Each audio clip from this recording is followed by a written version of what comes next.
Assalamualaikum warahmatullahi wabarakatuh.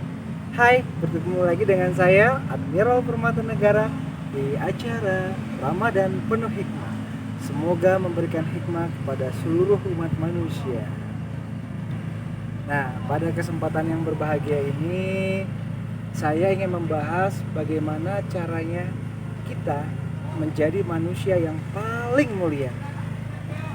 Menjadi manusia yang paling mulia di mata Allah dan insya Allah masuk surganya Allah Subhanahu wa Ta'ala. Nah, tapi sebelum saya membahas lebih lanjut, tolong dong di like, komen, share, subscribe.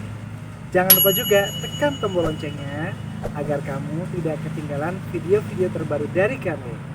Jangan lupa dukung terus channel kami agar kami terus dapat memberikan informasi-informasi yang bermanfaat serta ilmu-ilmu yang bermanfaat bagi seluruh masyarakat. Terima kasih. Alhamdulillahirabbil alamin wassalatu wassalamu ala asyrafil anbiya'i wal mursalin wa ala alihi wa sahbihi ajma'in amma ba'd. Asyhadu an la ilaha illallah wahdahu la syarika lah wa asyhadu anna Muhammadan abduhu wa rasuluhu wa la nabiyya ba'da. Allahumma shalli ala sayyidina wa habibina wa syafi'ina wa maulana Muhammad sallallahu alaihi wa alihi wasallam. Allahumma sholli wa sallim wa barik ala sayyidina Muhammadin kama la nihayata li kamalika adada kamalihi. Qala Allah ta'ala fi Qur'anil Karim, a'udzu billahi minasyaitonir rajim. Bismillahirrahmanirrahim. Ya ayyuhallazina amanu taqullaha haqqa tuqatih wa la tamutunna illa wa antum muslimun. Shadaqallahul azim. Pertama-tama dan paling utama, marilah kita mengucapkan segala puji syukur kehadirat Allah Subhanahu wa Ta'ala yang telah memberikan kita segala macam nikmat. Nikmat yang tidak terhitung, nikmat yang tidak terukur, dan nikmat yang tiada terbatas. Salawat serta salam semoga tetap terlimpah curahkan kepada junjungan kita, kecintaan kita, uswatun hasanah bagi seluruh umat manusia, yaitu baginda Sayyidina wa Maulana Muhammad sallallahu alaihi wa alihi wasallam. Semoga ridho dan rahmat Allah mengalir juga kepada keluarganya, para sahabatnya, dan seluruh pengikutnya yang istiqomah. Insya Allah kita semua termasuk di dalamnya. Amin. Amin ya rabbal alamin. Guys, brother, sister, saya ingin membahas kali ini tentang bagaimana caranya menjadi orang-orang yang paling mulia. Oh iya, saya tahu orang yang paling mulia pasti yang paling ganteng. Ya enggak juga. Yang paling cantik? Ya enggak juga. Wah, aku ngerti nih, pasti yang paling sugih, yang paling tajir. Wah, enggak juga mas, enggak juga mbak. Orang yang kaya ada lagi yang lebih kaya. Oh, orang yang paling ngetop mungkin nih. Ya enggak juga. Kalau ngetopnya hal-hal negatif, hal-hal buruk gimana? Ya enggak juga. Jadi orang yang paling mulia di sisi Allah adalah, mau tahu aja apa mau tahu banget? Kasih tahu nggak ya? Jawabannya adalah qala Rasulullah SAW akramun nas wa atqamahum. Semulia-mulia manusia adalah manusia yang paling bertakwa. Jadi kalau kita ingin menjadi manusia yang mulia dunia akhirat, adalah kita harus menjadi orang-orang yang bertakwa. Nah, bahkan Rasulullah SAW juga bersabda, khairun nas wa anfa'u minnas. Semulia-mulia manusia, sebaik-baik manusia adalah manusia yang bermanfaat bagi manusia lainnya. Jadi kalau teman-teman ingin menjadi manusia yang paling mulia, jadilah manusia yang bermanfaat untuk orang tuamu, untuk keluargamu, untuk saudara-saudaramu, untuk sahabatmu, untuk masyarakat bangsa dan negaramu. Marilah menjadi manusia yang paling bermanfaat bagi manusia lainnya. Manusia yang bermanfaat bagi lingkungannya. Manusia yang bermanfaat bagi masyarakatnya.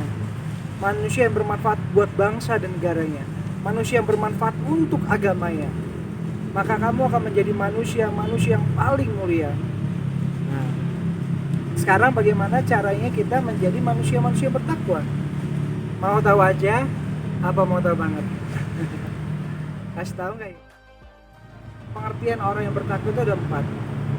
Yang pertama adalah orang yang bertakwa akan mencintai Allah dan Rasulullah SAW melebihi rasa cintanya kepada siapapun selain Allah. Jadi buat teman-teman yang lebih cinta sama pacarnya daripada sama Allah, berarti kalian belum menjadi orang-orang yang bertakwa. Kalau kalian suami-suami nih masih mencintai istrinya jauh melebihi cintanya kepada Allah, berarti mohon maaf kalian belum menjadi orang-orang yang bertakwa, tapi masih menjadi suami-suami takut istri. Nah, kalau kalian mencintai harta, mencintai fulus lebih daripada cintanya kalian kepada Allah, berarti kalian belum menjadi orang-orang yang bertakwa. Orang-orang yang bertakwa adalah orang yang rasa cintanya kepada Allah melebihi rasa cintanya kepada siapapun selain Allah. Yang kedua, ciri orang yang bertakwa. Orang yang bertakwa adalah orang yang rasa takutnya kepada Allah melebihi rasa takutnya kepada siapapun selain Allah. Kalau teman-teman melihat setan, melihat kuntilanak, melihat pocong masih takut, berarti kalian belum menjadi orang-orang yang bertakwa. Kenapa? Kalian masih takut sama setan, daripada takut sama Allah lebih takut sama setan. Berarti kalian belum menjadi orang-orang yang bertakwa. Terus ngeliat preman masih takut. Kalau kalian melihat orang serem, preman segala macam masih takut daripada takutnya sama Allah, berarti kalian belum menjadi orang bertakwa. Kalian lebih takut sama bos daripada sama Allah, berarti kalian belum menjadi orang bertakwa.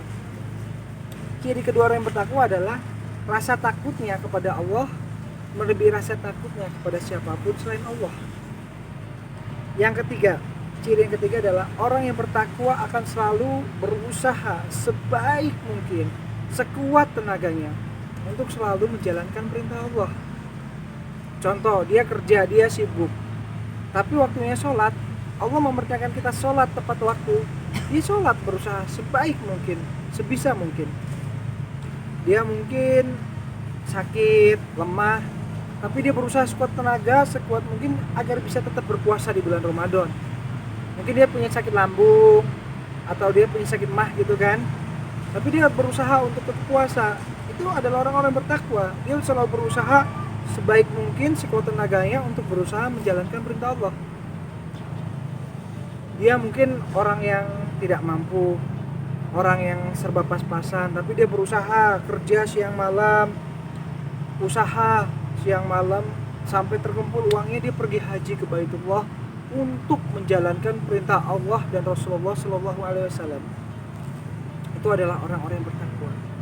Pengertian takwa yang keempat adalah orang yang selalu berusaha menjauhi diri dari larangan Allah. Allah melarang kita korupsi. Walaupun korupsi, kolusi, nepotisme bisa membuat kita kaya raya, tapi dia nggak mau. Kenapa? Karena itu larangan dari Allah. Dia nggak mau melanggar larangan Allah. Allah melarang korupsi, Allah melarang kolusi, Allah melarang nepotisme. Dia nggak mau. Kenapa? Karena itu larangan Allah, dia nggak mau laksanakan. Walaupun bisa jadi kaya raya. Dia mau nipu bisa bikin orang cepat kaya, tapi dia nggak mau nipu. Kenapa? Karena rasa takwanya kepada Allah, rasa takutnya kepada Allah, cintanya kepada Allah.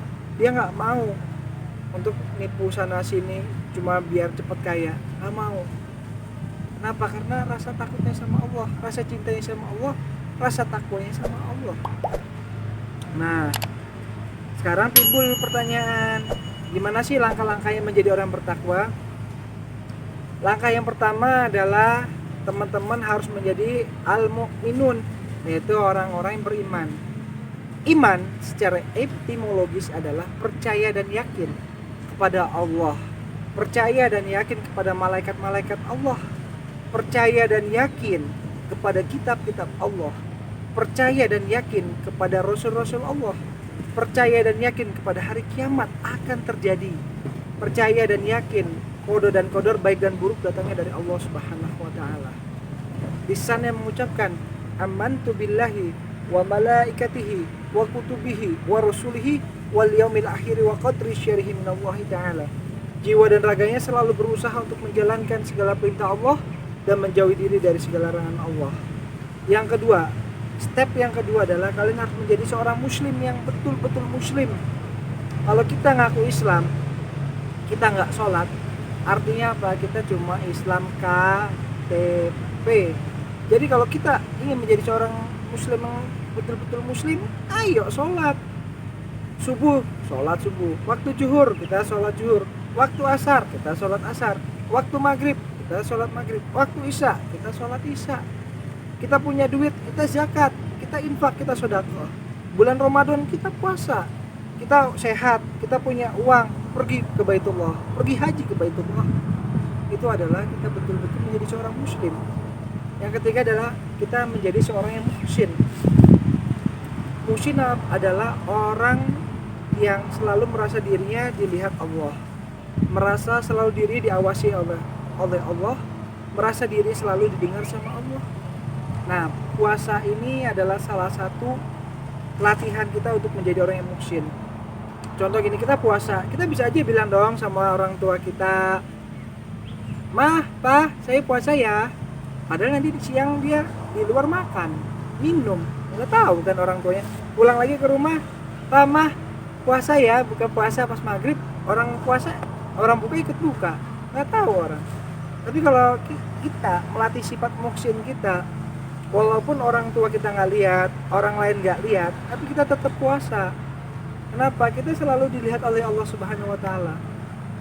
Kita mau ngegosip ria, mau bergibah, mau berfitnah, kita selalu, ngapain ya kita gibah? Allah kan dengar kita, walaupun orang lain yang kita omongin nggak dengar, tapi apa? Allah Maha mendengar. Bahkan kita nggak mau berburuk sangka sama orang kalau kita udah menjadi orang muhsin. Kenapa? Karena Allah bahkan mendengar isi hati kita, mengetahui isi pikiran kita, mengetahui niat kita. Nggak mau yang namanya niat jelek, pikiran jelek, berburuk sangka, itu nggak akan mau orang-orang yang sudah muhsin itu.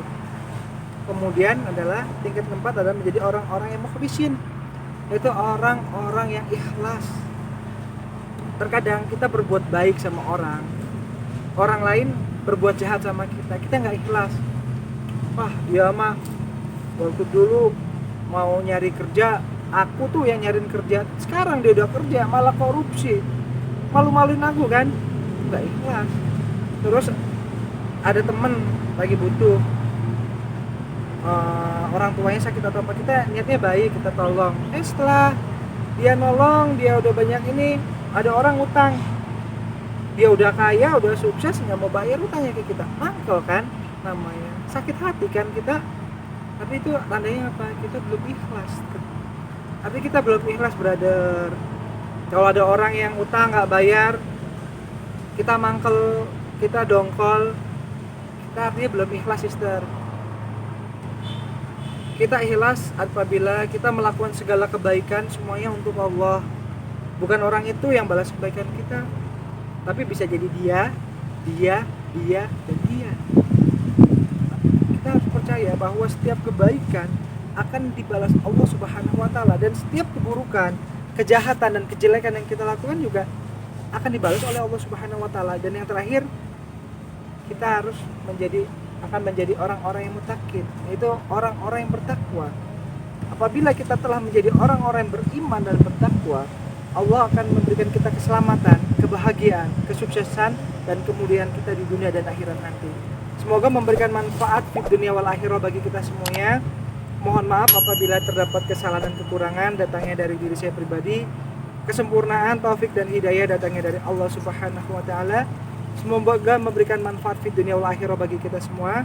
Subhanaka Allahumma wa bihamdika asyhadu an la ilaha illa anta astaghfiruka wa atubu ilaik. Wabillahi taufiq wal hidayah wa afi minkum. Wassalamualaikum warahmatullahi wabarakatuh.